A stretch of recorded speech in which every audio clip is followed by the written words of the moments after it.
5 August তার বাবার মূর্তিতে গলায় জুতার মেলা দিয়ে মাথায় প্রস্রাব করে টানে হেসড়ে ঘুরিয়ে দিয়েছে। কি বলেন ঠিক কিনা?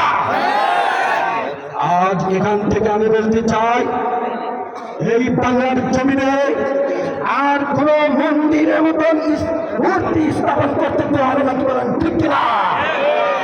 ওই সে মূর্তি জিয়ার হতে পারে, সেই মূর্তি ঈর্ষাদের হতে পারে, সেই মূর্তি শেখ মুজিবের হতে পারে, এমনকি আমাদের কোন নেতা কর্মীর নামে যদি কেউ মূর্তি স্থাপন করে আমরা সেই মূর্তি ভেঙে ফেলবো। ঠিক না? সংগ্রামী তাওহীদি জনতা, সংগ্রামী ভাই ও বন্ধুগণ,